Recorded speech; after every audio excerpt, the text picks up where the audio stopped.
This podcast is a quest for well-being, a quest for a meaningful life through the exploration of fundamental truth. Enlightening ideas, insights on physical, mental, and spiritual health. The inspiration is love. The aspiration is to awaken new ways of thinking that can lead us to a new way of being well. Welcome to Body, Mind, and Soul Healing Conversations.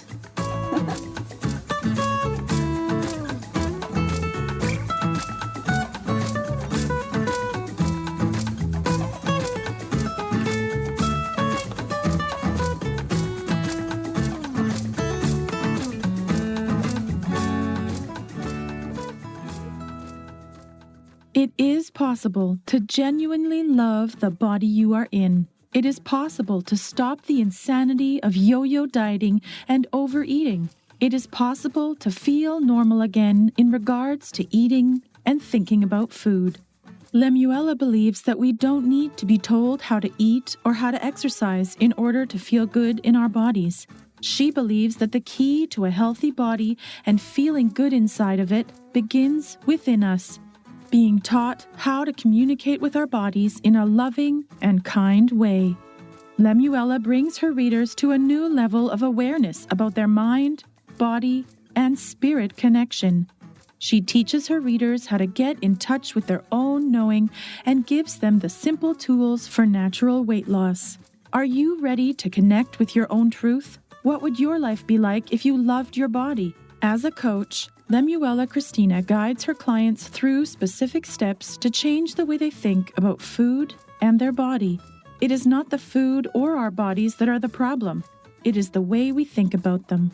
In this episode, Valeria Tellis interviews Lemuela Christina Duskus, the author of Your Body Relationship, Overcoming Weight Obsession. Lemuela Christina is a fourth grade teacher and the author of Your Body Relationship, and you know you're a teacher when she's not in the classroom, she works with individuals to empower them to end the cycle of yo-yo dieting and return to a normal, healthy lifestyle through one-on-one coaching. Lemuela has a BS in psychology and master's in cross-cultural education. Her passions include her family, friends, health, traveling the world, and mastering her second language of Italian. Here is the interview with Lemuela Christina.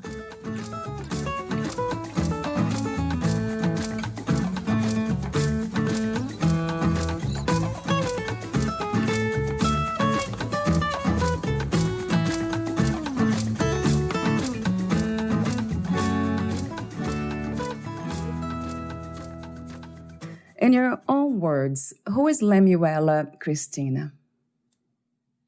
I am someone that is very passionate and I'm always super busy. I'm always learning, wanting to do more.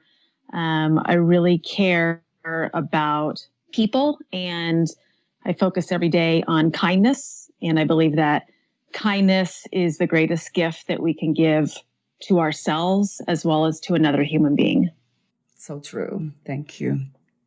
So I have a few warm-up questions for you before we talk about your book, Your Body Relationship, Overcoming Weight Obsession. So my first warm-up question is, what is life to you? What is life? Well, that's a big question. I think I'm still figuring that out. And I think that the more experience I have in life, the more questions that I have about what is life. I do believe that we're here to love, that love is the most important thing of all. Boy, that is a tough question because that's something that I'm currently looking at again in my life and looking at what are my values, what do I value, what's important to me. So I do think that love is the most important thing and that life is about love. But yeah, I love that. I have to use the same word. So what is love to you? How do you define love? Love to me is being kind. There's a scripture in the Bible, First Corinthians 13. I'm not like super religious or anything like that, but my dad, I grew up with this scripture, and it's, love is kind, love is long suffering, love is patient. So I think that love has qualities that are wrapped up inside of it. But most of all, I think, like, when I think about love, I think about, like, how do I treat the people that I care about, and how do I treat myself, like with self-love. And I think that love has to do with your actions and a lot of kindness and honoring of yourself, honoring of others, and taking time to be present with yourself and with others. Yeah, I agree. I love the way you use the word qualities. I thought about these qualities that we relate to love, meaning being qualities that sustain and support a happy, healthy, and peaceful life. Yes. It kind of makes sense, that idea. Yeah, whatever supports that lifestyle that is rich and meaningful. So my other question, the follow-up after what is life, is what is the opposite of life, in your opinion? The opposite of life, I think, would be not honoring yourself, not living to what is true for you, because I think everyone has a different truth. We're all on a different journey in this world. I think that would be, the opposite. Right. In your book, you speak of freedom quite a lot. And I have to ask you this question. What is the meaning of freedom to you these days? Freedom, I think, is when you're really honoring yourself and being aware of what is important to you. I mean, I think there are things that we have to do in life. We just have to. It's part of what we have to do. Some of us have to go to work. I mean, we don't love it, but then, if you're doing something that doesn't honor you, then that takes away your freedom. So you're doing work that takes away your freedom. But if you're doing something that you really love and that honors who you are, then you have your freedom. And I did not realize that I talk a lot about freedom in my book, but yeah, I like that. Yeah, the freedom of having that non-obsessed relationship with the body or with oneself, with the mind, the spirit. You tried to, and you did a good job in making sure we understand that. It's very clear, your message, and I'll be exploring that in a minute. Lots of questions. Before that, I have two more warm-up questions, and one of which is about God. Where, who, and what is God to you? So I have a relationship with God. I grew up in a very religious household, and I kind of moved away from going to church and following a doctrine. So to me, God He's present in my life. I speak with him every day. I listen, or I try. and and God to me is a loving God. I grew up with a very loving God, the Father. And I feel like God is a forgiving God. He has given me so much grace in my life and so much forgiveness. And I would say I'm in prayer throughout the day, whatever I can be. Right. Do you see a difference between spirituality and religion? I do, because I believe that religion says this is what you have to do, have to go, or they have a set of rules. You go to church on Sunday. If you do this is your consequence. And then the spirituality, I believe, is in a sense a personal journey, a personal growth, and a personal relationship with whoever God is to you, the universe, whatever God means to you. Yeah. I like that. So it's different. It's not the same. And it's interesting the way you said about religion, the rules and the haves and I think mostly shoulds, right? We should. And Yes. I don't like shoulds because it takes away our freedom. And I guess I do talk about freedom, but it takes away your choice when you should do something. And then when we feel like we should do something, then we want to do the opposite. Oh, that's interesting, the way you say it too. So by imposing rules and all these solid ideas, then we become trapped. It's a trapped in a way, because now we go the other way. We do the opposite, which that could become a trap. Yes. And that's actually something I talk about in my book, like why diets don't work and the abuse your body cycle is because you're doing something that you feel like you should be doing. You should go on a diet. You should cut out your carbs, et cetera. And when our choice is taken away, our spirit rebels. Wow. So that makes me think about all the societies and also systems in general. They are not different from religious institutions. Very similar in that sense. That's a good point. Never thought of it that way. Right. So my last warm-up question, what do you think is the main purpose of your life?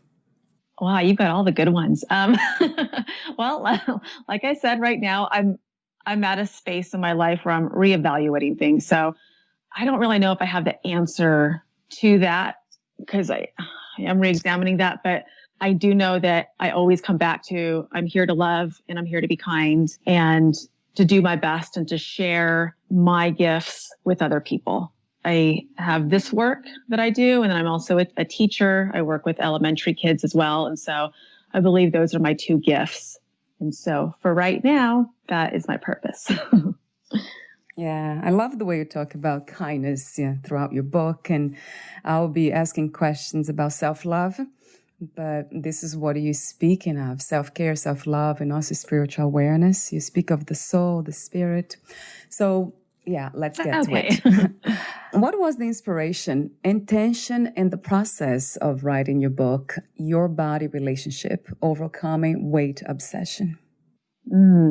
So many years ago, I took a leave of absence from teaching and I went to go study Italian in Italy. And I knew I was going to have all this time off because I wasn't going to be working. So I asked myself, well, what do you want to do with this time? And I've always wanted to write a book. I've always been a writer. And so I thought, you know what? I will write a book on how I learned to love myself and love my body. Growing up from the time I was 11, I've started dieting at 11 years old.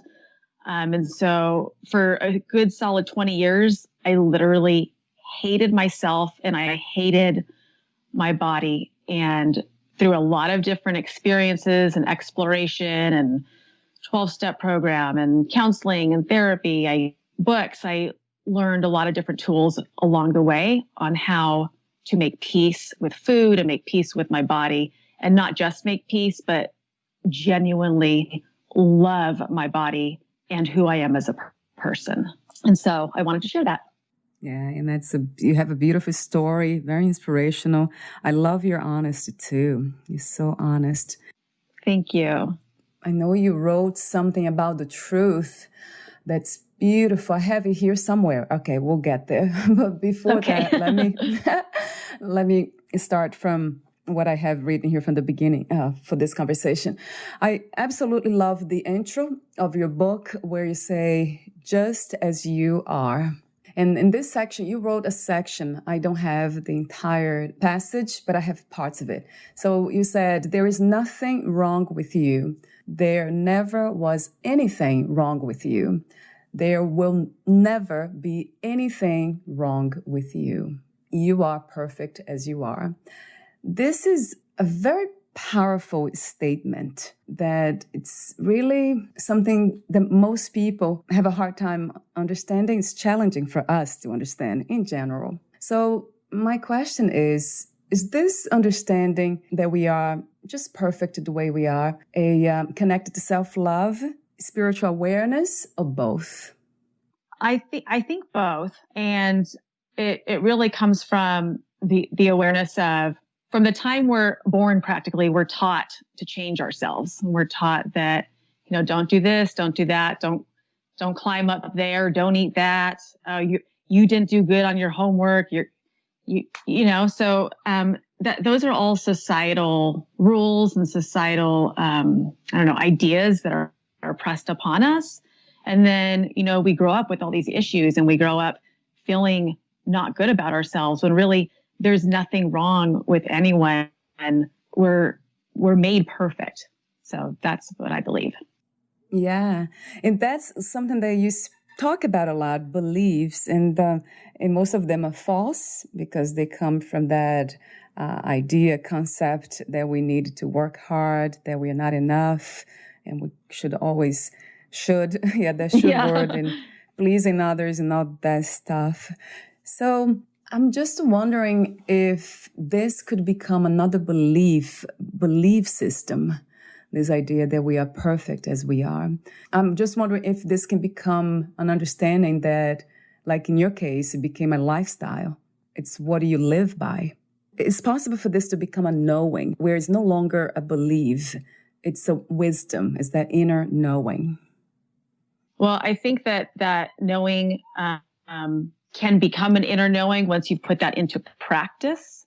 But I also think that, we're human and we're still bombarded with different thoughts and ideas. And we still have to be conscious and practice that self-kindness and self-love. And so I don't know about for other people, but I know for myself, it's not like I ever got to one place and I was like, oh, I got this. I'm I'm good. And even for myself with where I am mentally around my body, I sometimes fall back because I start, something changes in my life and then I have old thought patterns that come back. And then I have to sit myself down and go, okay, I'm noticing, I'm thinking in these old ways. What do I need to do to get myself back on track, so to speak? So I think everything in life is a practice, everything. Yeah, I see. Yeah, this is something that I'm trying to explore more, this the difference between beliefs and knowing and wisdom, inner knowing. When you can't really explain why you act and you do the things you do, but you just have this intuition, this knowing, that this is the way to live, the way to act. Yes. And another question, it's about self-love. How do we know when we are practicing self-love and not selfishness? Well, I think selfishness kind of has a negative tone to it, but self-love is going to have like a light feeling to it, right? So if I am practicing self-love, I might ask myself, how can I honor myself today? Maybe I'll go for a walk. That feels nice and light to me. So that's practicing self-love. But being selfish would be like, I have to, there's the have to, right? I should do this. I don't know if I have a good example of being selfish, but I think that self-love is just kindness, has a lot of kindness. Yeah. So in a way, it's if we are self-aware, it's easy to know because when we are kind to ourselves, we tend to be kind to others. That's self-love. It might be that being selfish, then we are just acting upon our own interests and we don't care about others. It might not. So that might be a sign. Might be. Life is so interesting and complex, isn't it, Lemuela? Yeah. Well, and I'm also thinking, it just came to me that maybe being selfish would also be where it's hurting somebody else. Your action that you're choosing to do for you is going to hurt someone else. So maybe that's what selfish would be. Then are you speaking of, let's say, addiction, obsession with something that could become an addiction, and then you become, I don't know, a drug addict or food addict or any a kind of addict. And then you're saying that by hurting ourselves, we are also hurting others? Yeah, that could be. Yeah, hurting someone else or hurting yourself. But yeah, because selfish, when I think of selfish, it just has a kind of a negative tone to it. Yeah, it does, though. It's just a very interesting topic to explore, the self-love, if we can balance taking care of ourselves, but at the same time taking care of others. Because most of the time we lose balance and then we try to take care of other people. We forget about ourselves or the other way around. Right. Well, it's just like, on an airplane, they say you've got to put the mask on yourself first before you can put it on the child and take care of the child. So yeah, you definitely have to take care of yourself before you can help other people. Yeah, I agree. So I know that today you can say with confidence that you love your body, appreciate your body, and have a beautiful relationship with your body. How did you realize, when was that point, that moment where you knew for sure that this was happening, all these beautiful things and this wonderful relationship with your body? I don't think that I don't know if there was a moment. I had many years where I went in and out of practicing different tools to help me move out of my weight obsession. But I started to feel better about, like, not so obsessed when I started doing things such as not weighing myself, not reading magazines where I was comparing myself to the skinny celebrities. And like I said before, like, it wasn't like I got to a point. I still feel like, I mean, yes, I'm very confident. I love my body. I vowed years ago that I would never talk to my body in a negative way ever again. Sorry, what was the question again? How did you get there? Like, to this knowing, this confidence, this new belief that relates to a healthy relationship with your body? Well, you know what? There's one incident that sticks out in my head, and I used to be a big binge eater, and I remember going to eat some almonds at like 10 o'clock at night, and I was like, wow, look at me. I'm giving myself permission to eat, and this is okay. And I just remember being like, wow, I'm not crazy like I used to be.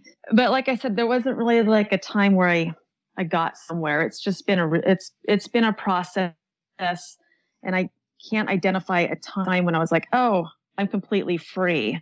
And I think I still have those moments though, where I go, wow, I'm free. I still have those moments. And I mean, even with this lockdown, I've had some old thought patterns come back because it's been a big change. So it's changed my routine. And for myself, everyone's different, but for myself, a part of keeping peace mentally with my body is that I do have some routines put in place that work for me. Yeah, and that has to do with the tools. I know we have a lot of tools you mentioned in your book, a lot of great practices to adopt, and we will talk about that in a minute. So it's interesting how you mentioned comparison. So it might be that abusing the body and ourselves be very much connected to trying to live our lives for others, not having enough self-awareness, isn't it? Well, that's a really good point. I think, a lot of our issues stem from, growing up, and then you're trying to do everything that your parents expect you to do, right? You want to please them, and then you want to please your teacher, and then who are you? Like, you kind of lose yourself. Right. And that might be the biggest practice of all, being able to give ourselves to others and share who we are with others without losing ourselves. It might be, right, Lemuela? Might be. Yes. Yeah. At this point, healing for you is a destination or a journey? Definitely a journey. I don't believe there's anywhere to get to. And then we're constantly evolving. And, sometimes we think we've overcome something and it pops back up in our life and we have to keep working through it. So true. So what is to be there when it seems like there is only here, right? This moment. And yes. So let's talk about the causes. What do you think is the main cause of overeating for most people? That's a good question. I think there are many reasons, but usually a pattern of thought has been created. And I think those thought patterns are often started with societal expectations of perfection. People compare themselves to others. A big one for overeating is when people say, I'll diet tomorrow. I'll be better tomorrow. I'll start my diet tomorrow. So then they go, today I can eat. Or they go on a diet and then they fall off the wagon by maybe having some French fries that they told themselves they shouldn't have. So then they go, oh, well, I had the French fries, so then I might as well have a bag of chips after and a bag of cookies or whatever. And then they just continue to overeat. And then they, feel guilty and they get back on the wagon, go on a diet. But it's it's actually a cycle, and overeaters are in a particular pattern.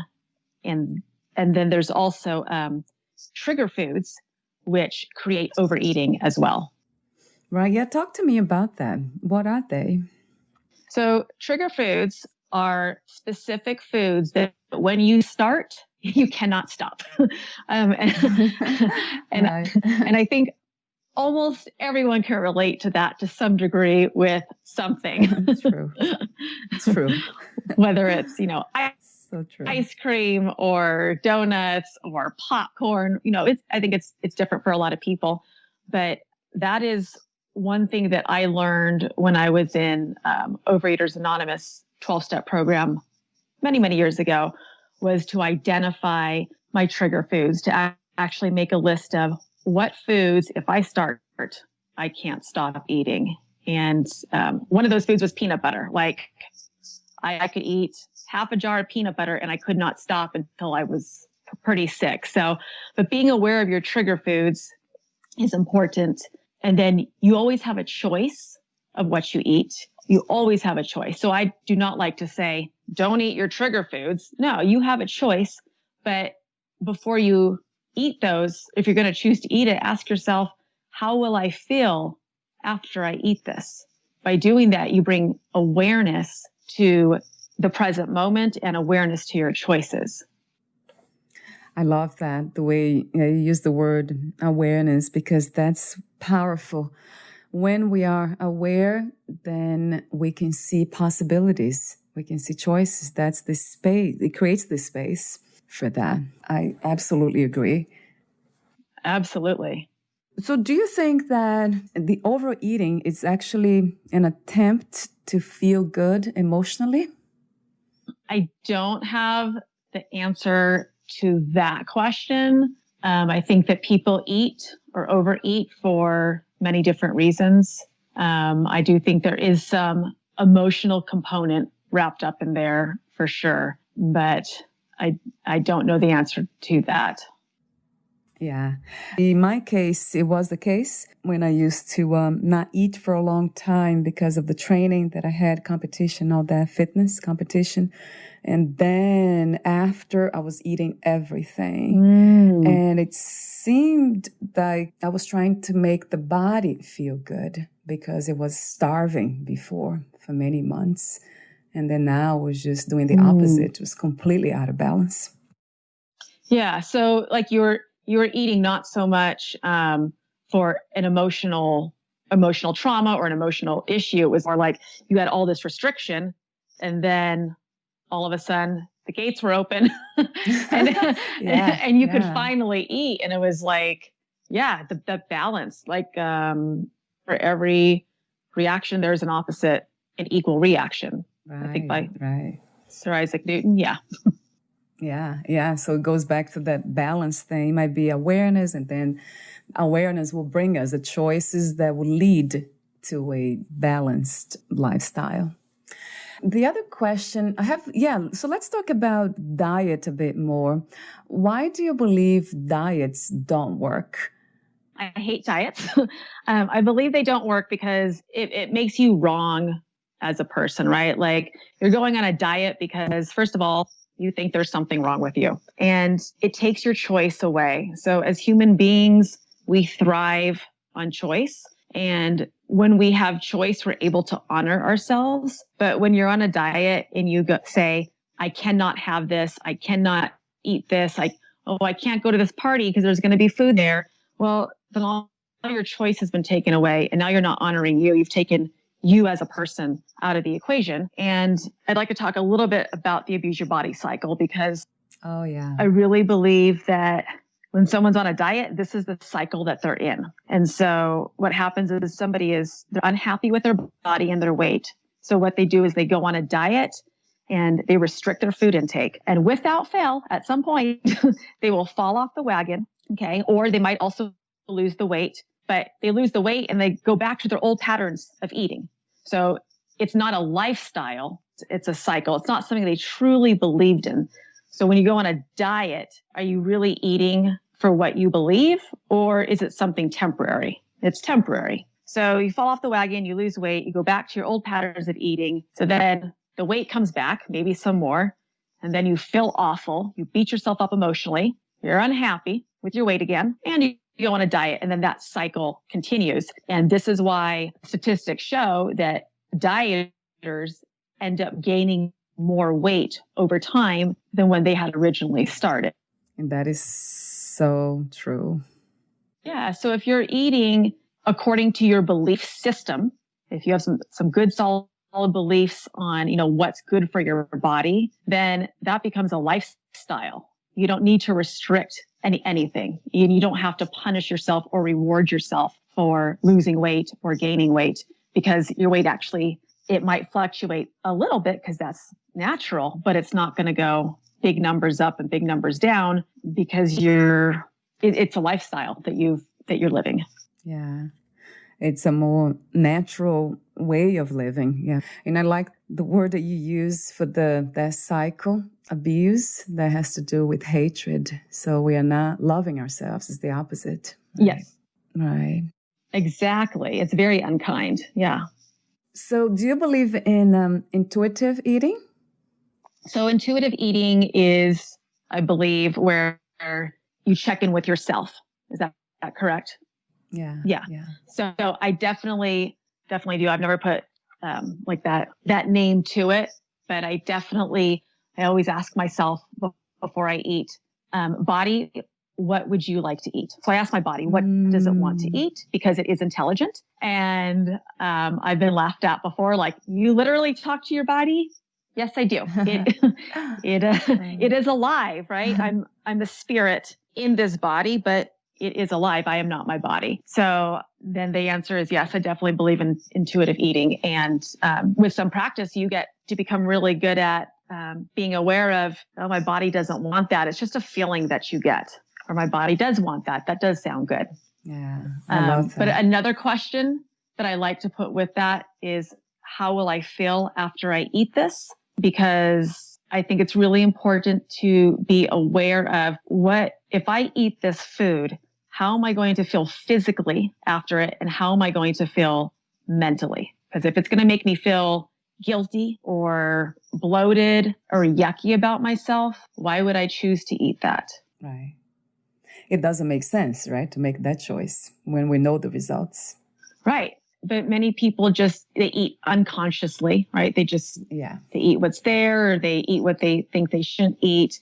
And nobody taught us to eat from awareness. And I think little kids, they do that naturally, but then they sit at the table and their parents go, you have to clean your plate if you want dessert, or you have to eat this. And kids, like, our bodies were born naturally to be able to decipher what they want to eat, right? Like some people, I'm sure everyone has foods that they naturally just don't like. Well, their body may not require any nutrients from that food, or their body might be allergic to that food. But your body is very intelligent and knows what's going to be good or not for it. Yeah, I agree 100%. Do you think that the relationship we have with our body kind of reflects also the relationship we have with others?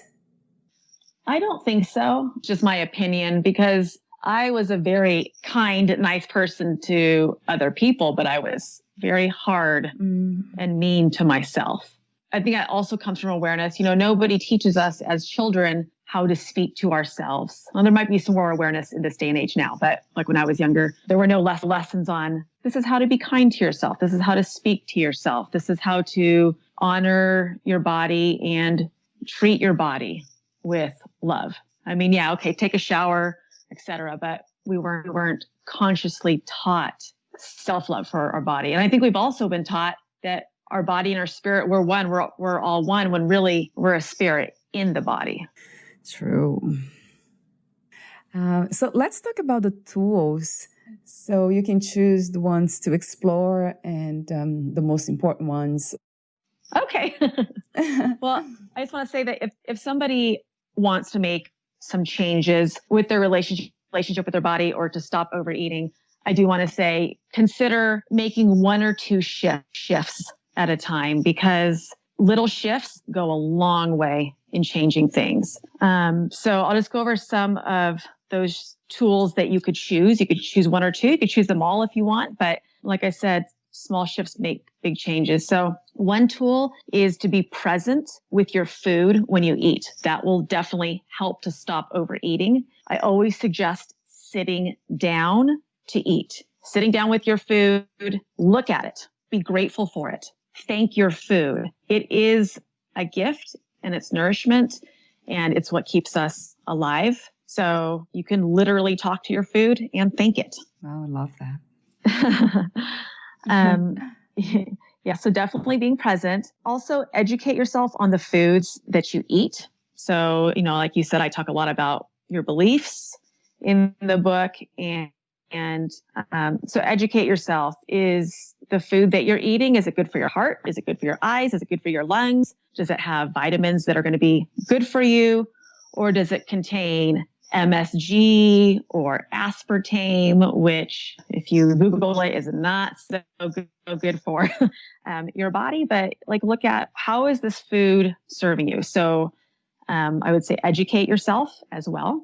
Make a list of foods that are trigger foods for you. We talked about those trigger foods and just having that awareness. I don't buy trigger foods. I don't have them in the house. And I've been told before, because I don't eat sugar, because that is wonderful. That's highly addictive. And some people can handle it. I can't. If I have a bite of ice cream, I'll eat the whole pint and be looking for more.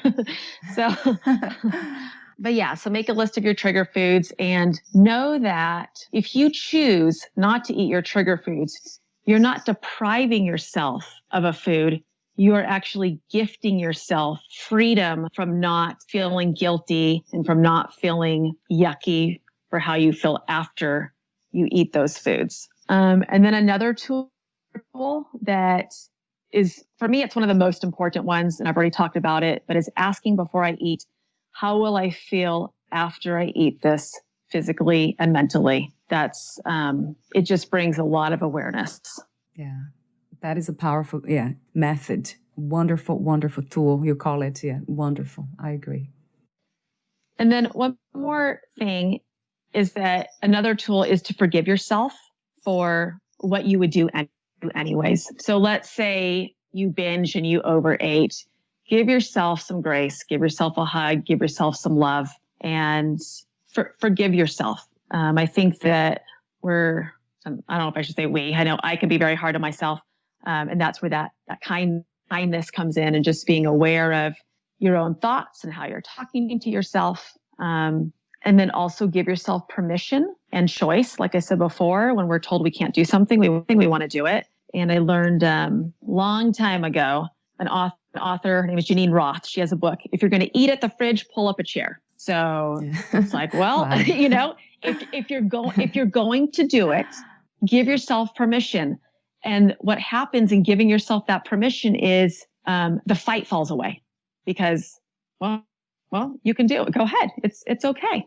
Right. And you talk about letting go, surrender, words that you use. And that's so true. The power of that state of mind. Definitely a state of mind. Yes.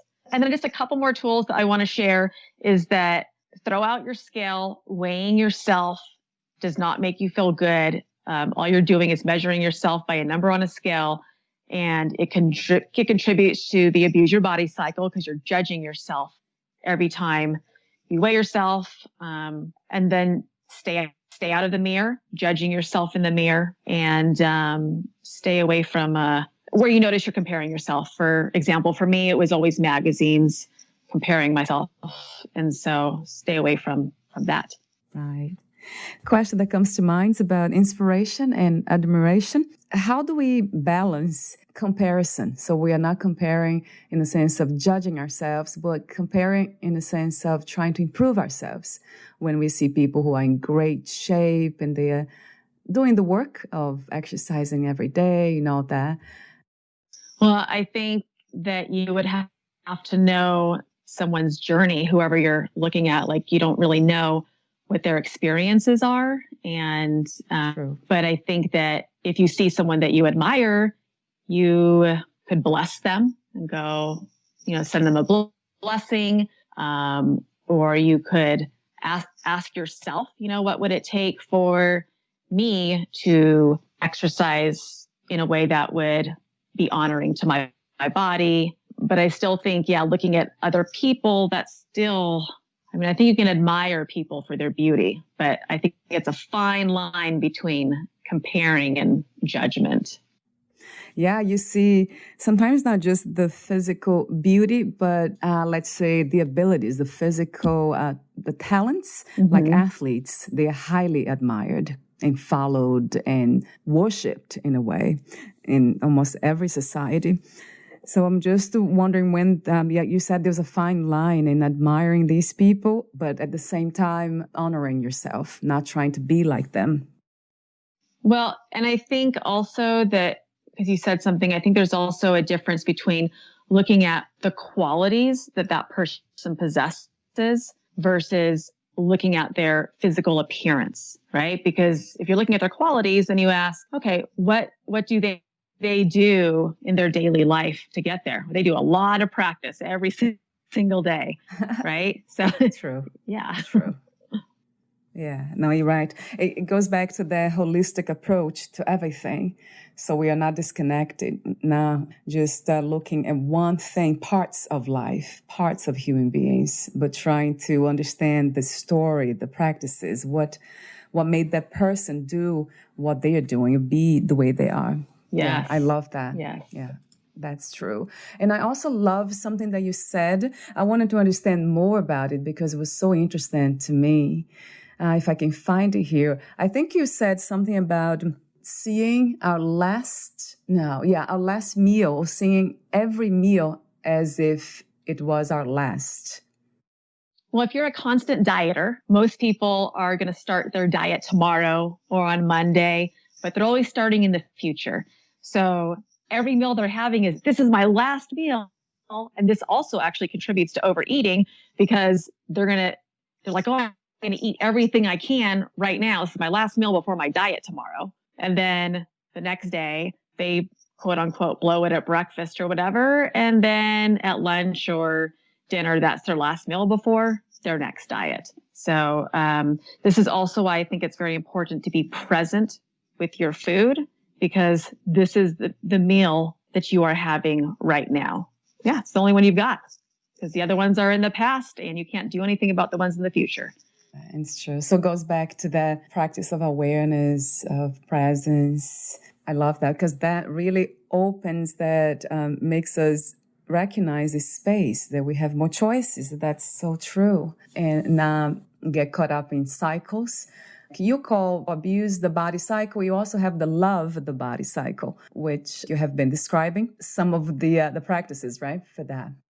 Yes. So the love your body cycle was created because it's the opposite of abusing your body. And something I think it's important for everyone to be aware of is that we are not motivated by weight to lose weight, because if we were motivated by weight, then we wouldn't have a weight issue in America.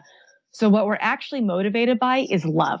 And that's what the love your body cycle is. So being kind to your body, honoring your body, communicating with your body, then you build trust and your relationship with your body grows. And then you begin choosing what you're eating because it feels good, because you feel healthy, because you're being kind to yourself.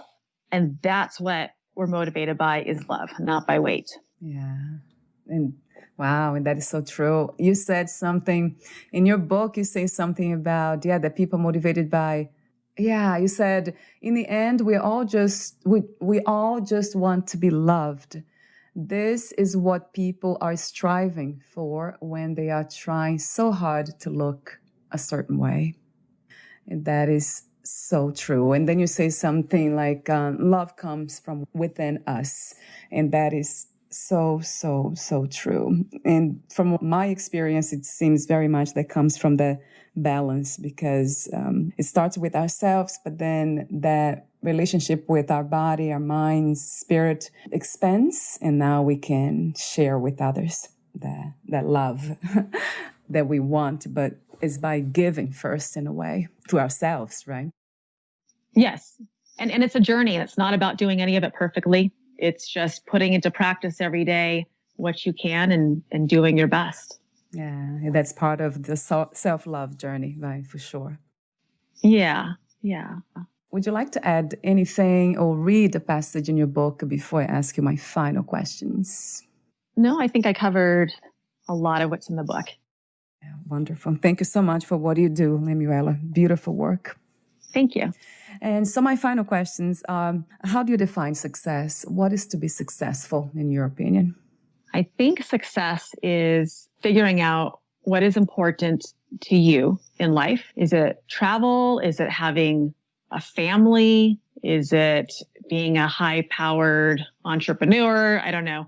I think that is different for everyone. But if you figure out what your values are and what is important to you in life, and you're able to follow through to the best of your ability to achieve those goals or to be who you want to be, I think that is success. What was the hardest lesson to learn about yourself? The hardest lesson to learn about myself, I think everything I went through, I think learning to love myself was probably the hardest thing, because I kind of feel like I had to discover that on my own. Through all of my pain, I had to go out and seek help and seek answers. Wow. Yeah, I can relate to that for sure. If you knew you would die soon, meaning losing the body, would you make any change in your life or do anything differently? That is a good question. I would just want to see my niece and nephew one more time because I love them so much.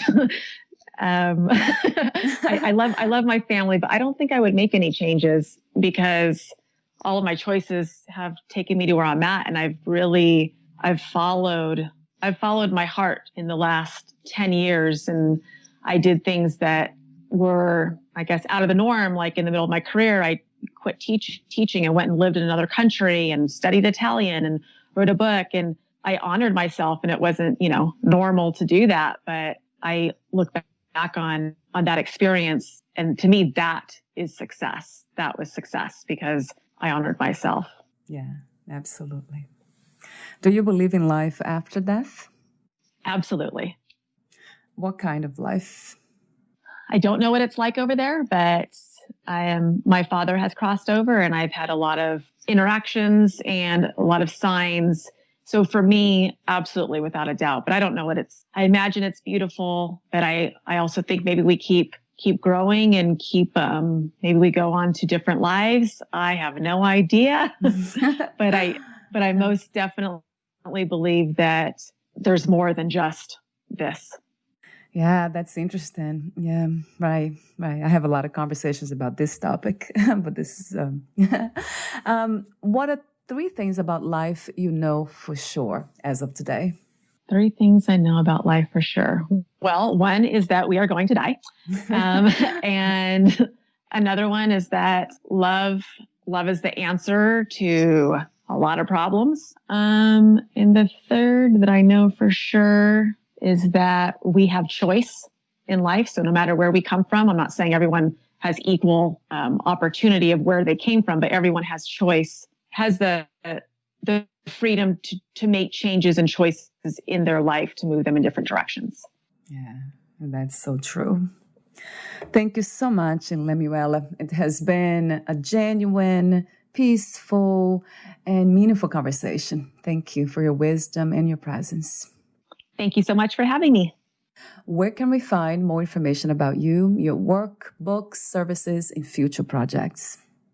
Okay, so you can go to yourbodyrelationship.com or lemuelachristina.com. And I have some gifts on there. So there are 3 gifts. There's the 21-day Love Your Body experiment, which gives you a daily tool to focus on. So like we were talking about making those small shifts, you could focus on one tool per day. And then also there's the 3 steps to a happy and healthy relationship with your body. And then there's book club discussion questions if somebody wanted to have a book club, which is actually perfect during this time. True. And then you can find the book Your Body Relationship on Amazon.com. Wonderful. Thank you so much again, and we'll talk soon. Bye for now. Okay, thanks, Valeria. Bye. Bye.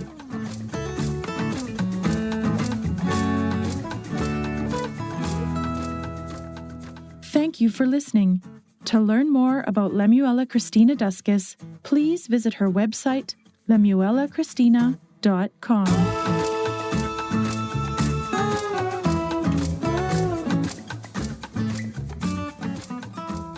To learn more about this podcast, please visit fitforjoy.org/podcast. I want to thank the Patreon members, Lawrence McGrath, Mark Basden, Terry Clayton, and Aidan Vickrock. Thank you again for listening, and bye for now.